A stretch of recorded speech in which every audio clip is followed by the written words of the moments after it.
Bonsoir. Je vais vous raconter une histoire. Je vivais seul, donc je me suis dit que d'avoir un animal de compagnie serait une bonne idée. J'avais à décider quel animal pourrait me tenir compagnie. Je me suis dit que je pourrais prendre un chat ou un chien, mais je trouvais que cela était trop simple. Je voulais un animal de compagnie un peu spécial. J'ai donc commencé à consulter des pages internet, pour voir ce que je pouvais avoir comme animal, mais rien ne m'intéressait. Je voulais un animal que très peu de gens aient. À la fois pour impressionner mes amis, mais aussi car j'avais déjà eu d'autres animaux auparavant. Un ami qui s'y connaissait en informatique m'a dit que je pouvais aller sur le Deep Web. Je me suis dit que ça serait une bonne idée, et j'ai donc installé Tor après avoir bien réfléchi.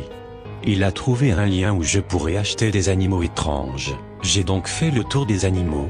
Il y en avait des très étranges, et j'ai donc trouvé l'animal qu'il me fallait. Il était assez imposant et il était écrit qu'il pouvait être agressif quand on ne lui donne pas ce qu'il veut à manger, mais il va vous le faire savoir. J'étais plus confiant et heureux car j'allais avoir mon nouvel animal. J'ai donc inscrit ma demande et mes coordonnées, puis au bout de 3 jours j'ai reçu une lettre disant « Dans 3 heures, vous devrez le chercher dans une cage derrière le champ qui recouvre votre maison ». Je me suis préparé, un peu stressé. J'ai ma voiture et ma remorque pour y mettre la cage. Je m'y suis donc rendu et ils m'ont donné la cage contenant l'animal. Ils m'ont dit aucun mot et sont repartis comme si de rien n'était. J'ai regardé où je pourrais mettre la cage et j'ai décidé de la mettre à côté de l'entrée de ma maison au cas où il y aurait des voleurs. Je me suis dit que ça les effraierait. Ensuite j'ai cherché quelque chose pour lui donner à manger quand dans le garage, j'ai trouvé un sac de croquettes pour chien. Je lui ai donc donné et il a bien apprécié, mais le soir approchait.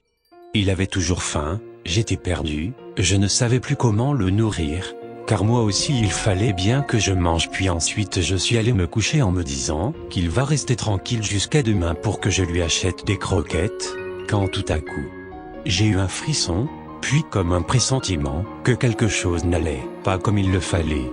J'ai donc regardé par la fenêtre pour voir s'il allait bien.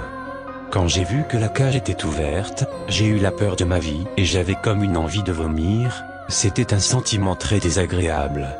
Je n'ai pas osé descendre. Puis j'y suis finalement allé. Je l'ai regardé dans les yeux et il m'a fait comprendre que ce qu'il voulait c'était de la viande. J'ai donc reculé en lui montrant que j'allais dans le frigo.